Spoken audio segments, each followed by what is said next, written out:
গল্পকথন by Kallol chapter 2তে আমাদের আজকের নিবেদন অচিন্ত্য কুমার সেনগুপ্তের লেখা হাওয়া বদল।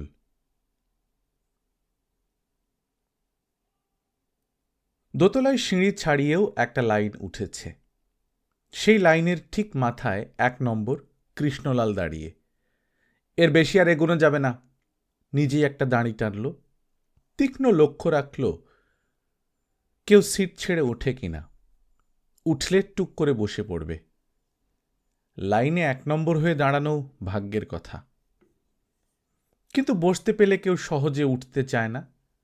রড নেই, শুধু সিটের পিঠ ধরে কতক্ষণ দাঁড়ানো যায় স্থির হয়ে। হঠাৎ পেছন থেকে একটা লোক ধাক্কা মারল। কৃষ্ণলাল ভাবল এ বুঝি ভিড়েরই স্বাভাবিক ব্যবহার। গ্রাহ্য করল না। ঠেলার সঙ্গে পেছনে এবার স্পষ্ট আওয়াজ হলো, এগোন। ঘাড় ফিরিয়ে একবার দেখল কৃষ্ণলাল। মৃদুস্বরে বললে, আর এগোনো যাবে না। আপনি না এগোবেন তো আমাকে পাশ দিন, আমি এগোই। এর বেশি এগোনো বারণ। বারণ? পেছনের লোক তক্ষুনি ফনা তুলল। বারণ মানে বিপজ্জনক। সামনের দিকে বেশি ভিড় করলে বাস উল্টে যেতে পারে। তাতে আপনার কি? আমার কি মানে? আমিও উল্টব। বসা লোকগুলোর মধ্য থেকে কে একজন হঠাৎ বলে উঠল, আপনি তো অনেক আগেই উল্টেছেন। কে না কে কি বলছে, কাকে উদ্দেশ্য করে বলছে, মনোযোগ করল না কৃষ্ণলাল। সরুন। পেছনের লোক জম্বি লাটের মতো তম্বি করে উঠল। দৃঢ় থেকে অথচ শান্তস্বরে কৃষ্ণলাল বললে, বলেছি তো এই পয়েন্টের বেশি এগোনো সম্ভব নয়। লোকটা মুখিয়ে উঠল। কেন? যখন কন্ডাক্টর টিকিট দিতে আসবে তখন সে মাঝখানে গিয়ে দাঁড়াবে না? হ্যাঁ, তখন। তখন কি? সেই অচিহ্নিত যাত্রীটা খেঁকিয়ে উঠল। উনি ভেবেছেন সমস্ত যুক্তি কেবল ওরই দিকে, অন্যদিকে কিছুমাত্র যুক্তি নেই। কিন্তু কন্ডাক্টর যখন এসে দাঁড়াবে তখন? ঠিক বলেছেন, তখন। যাত্রীটাকে এক নজর তাকালো কৃষ্ণলাল, চিনতে পারল না। সেই দিকে চোখ না দিয়ে পেছনের লোককেই লক্ষ্য করল কৃষ্ণলাল। বললে, কন্ডাক্টর তো একজন, সে আর কতক্ষণ দাঁড়াবে? ভাড়া নিয়ে নেবে, চলে যাবে। আর আপনি প্যাসেঞ্জার। আপনি যদি দাঁড়ান, আপনার নজির দেখিয়ে আরও প্যাসেঞ্জার গিয়ে দাঁড়াতে পারে। তাহলেই তো কুপোকাত। সুতরাং যেখানে আছেন সেইখানে থাকুন। সেই গায়ে পড়া যাত্রী মন্তব্য করে উঠল, এখনও বক্তৃতা মারে দেখি, নজির দেখায়। খবরদার, এক জায়গায় থাকবেন না মশাই, কেউ থাকে না, সবাই এগোয়, উন্নতি করে। বলে কিরকম বিষাক্ত শব্দে হেসে উঠল। পাগল নাকি লোকটা? কৃষ্ণলাল একটু স্থির দৃষ্টিতে দেখতে চাইল। কেমন চেনা চেনা লাগছে না? পেছনের লোকটাও নিবৃত্ত হয় না। ঠেলা মেরে বললে, আমার দেখা দেখি আরও অনেক যাত্রী ওপরের ডেকে এসে দাঁড়াতে চাইবে, এ আপনি অনুমান করছেন কেন? আর কেউ আসতে চাইছে?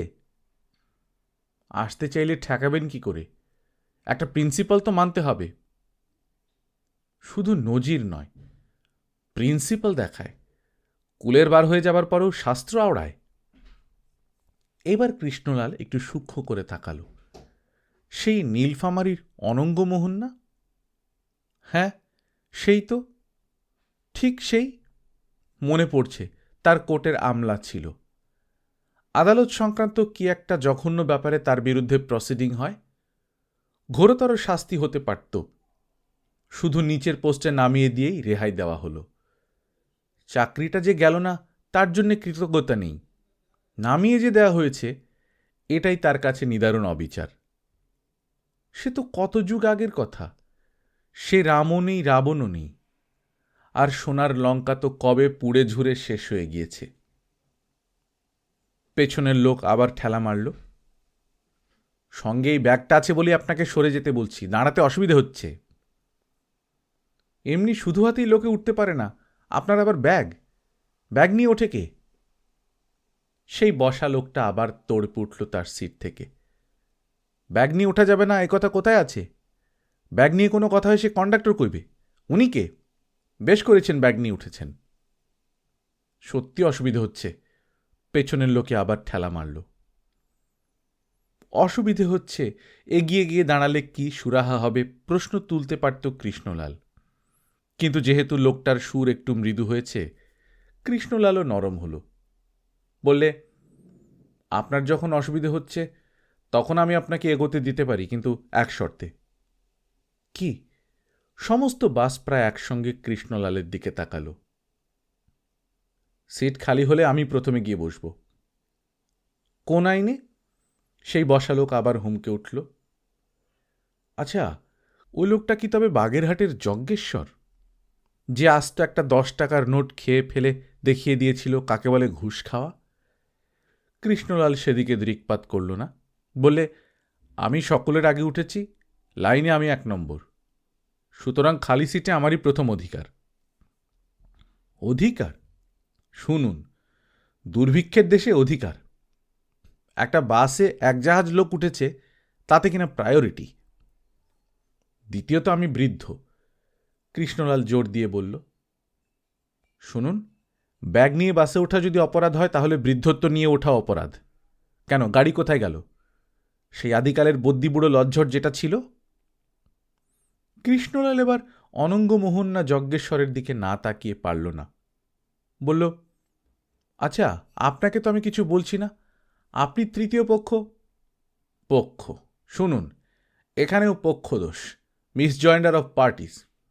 বলি, সবই তো গেছে, কোট গেছে, গাউন গেছে, ব্যান্ড গেছে, প্যান্ট গেছে, আদালতি মেজাজটা এখনো যায়নি কেন? সামান্য বাসে দাঁড়ানো নিয়েও জজিয়েতি ফলাচ্ছেন, অধিকার শোনাচ্ছেন। আপনি কাকে কি বলছেন?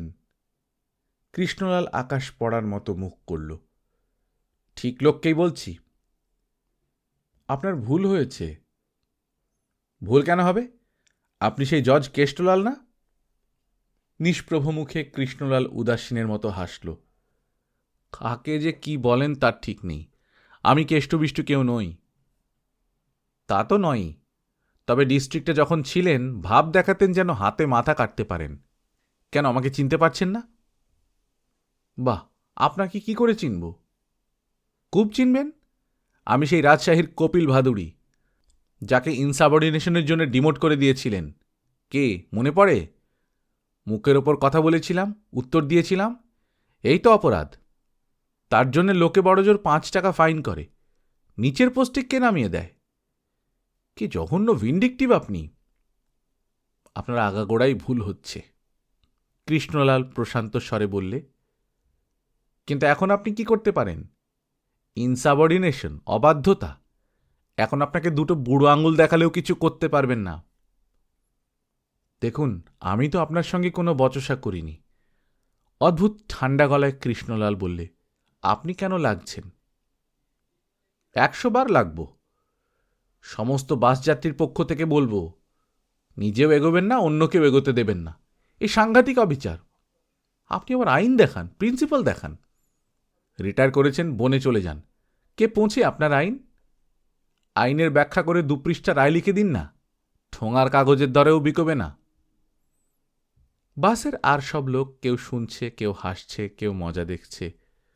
কোনো পক্ষ নেবে কিনা, নিলে কোন পক্ষ নেবে তাই আঁচ করছে। কৃষ্ণলাল পাল্টা কি বলে তারই অপেক্ষা করছে। কৃষ্ণলাল চুপ করে রইল, স্তব্ধতাই সম্ভ্রান্ত। শুধু পেছনের লোকটা যে এগোতে পারেনি, আটকে আছে, এই শুধু শান্তি। কিন্তু শান্তি কখনো স্থায়ী নয়। পেছনের লোক আবার ধাক্কা মারল। সরুন। কৃষ্ণলাল পাথর হয়ে রইল। এই আমি আমার সিট ছেড়ে দিচ্ছি। কপিল উঠে পড়ল। পেছনের সেই ব্যাগওয়ালা ঠেলামারা লোকটাকে লক্ষ্য করে বলল, আপনি আসুন, আপনি এসে বসুন, আমার সিট আমি আপনাকে দিয়ে যাব। কৃষ্ণলাল পাশ দিল। পাশ না দিয়ে উপায় নেই। নিজে বসবার জন্যে এগোলে কপিলই আবার পরিত্যক্ত সিটে বসে পড়ে তাকে ঠেকাবে, সেটাতে আরও অপদস্থ দেখাবে। পেছনের লোক সহজেই এগিয়ে গিয়ে বসল, আর কপিল দাঁড়িয়ে রইল। নিজের নাক কেটে পরের যাত্রা ভঙ্গের আনন্দে হাসতে লাগল।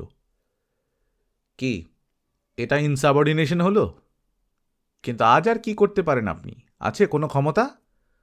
মুখে তুড়ে দিলেও কিচ্ছু করতে পারেন না। সেই সিল নেই, মোহর নেই, দস্তখত নেই। মুখের কাছে এসে আঙুল নাড়ল কপিল। কিচ্ছু নেই। এই তো দাঁড়িয়েছি ডেকের উপর। কে প্রসিডিং করবেন? তারপর সরে এসে কৃষ্ণলালের সামনে পেছন ফিরে দাঁড়াল। বললে, কে? আমি তো 1 নম্বর হয়ে গেলাম। এখন সিট খালি হলে প্রথম বসবার অধিকার কার? আপনার না আমার? প্রিন্সিপাল কি বলে? কৃষ্ণলাল কথা বলল না। দেখা গেল পরের স্টপেই নামছে কপিল। কি এবার সরবেন তো? না নাম্বার বেলায় আপনার অধিকার আগে হবে? অধিকার? অধিকার না ঘোড়ার ডিম। যে রিটায়ার করেছে তার সমস্ত অধিকারটাও রিটায়ার করেছে। তার ভদ্রতা, শালীনতা সব রিটায়ার করেছে। নইলে বাসে উঠে প্যাসেঞ্জারের সঙ্গে ঝগড়া করে, বলে ইনসাবর্ডিনেশন। ক্ষমতা নেই, আস্ফালন আছে।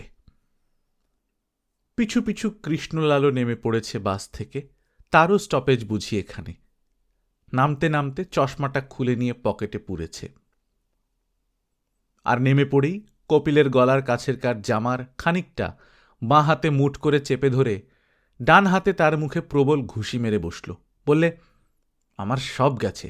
কোট গেছে, গাউন গেছে, পায়ের ফিতে বাঁধার জুতো গেছে, সহ্য করার ক্ষমতা গেছে, ভদ্রতা, শালীনতা, সংযম, সম্ভ্রম সব গেছে, কিন্তু এখনো মনুষ্যত্বটুকু যায়নি। বলছে আর চালাচ্ছে ঘুষি। তোমার সেদিনের শাস্তি সম্পূর্ণ হয়নি, এটা বাকি ছিল। মার মার, পকেট মার, পকেট মার। জনতা রুখে উঠল। প্রথমে যে মার খায় জনতার চোখে সেই চোর, সেই অপরাধী বলে চিহ্নিত হয়। তাই জনতাও চাঁদা করে হাত মেলাল। অগত্যা গালাগাল দিতে লাগল কপিল। রাগে চণ্ডাল হতে বাধা নেই। কৃষ্ণলালের মনে হল সেও ইচ্ছে করলে প্রচুর খিস্তি দিতে পারে, কিন্তু দেখল দরকার নেই। যে মারে সে হারে না। যাত্রীরা অনেকে নেমে পড়ল। কেউ কেউ বললে, ভদ্রলোক চড়বে না তো কি? নিরীহ বুড়ো মানুষ, গোবেচারা বাসের প্যাসেঞ্জার, তাকে বলে কিনা জজ সাহেব। কৃষ্ণলালও হাসল। ভাবল, জীবনে কিছুই যায় না, শুধু হাওয়া বদল হয়। তার জীবনেও আবার হাওয়া বদল হবে।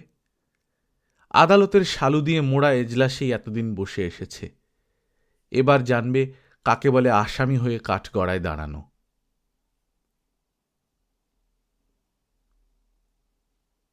গল্পকথন বই কল্লোল চ্যাপ্টার 2তে শুনছিলেন অচিন্ত কুমার সেনগুপ্তের লেখা হাওয়া বদল। আমরা নিয়মিত গল্প পাঠ করে শোনাচ্ছি। আপনারা যারা প্রথমবারের মতো শুনছেন, কাইন্ডলি সাবস্ক্রাইব করে নেবেন। গল্প পাঠ ভালো লাগলে বন্ধুদের সঙ্গে শেয়ার করবেন। নিজে ভালো থাকবেন, আশপাশের লোকজনকে ভালো রাখবেন। টাটা।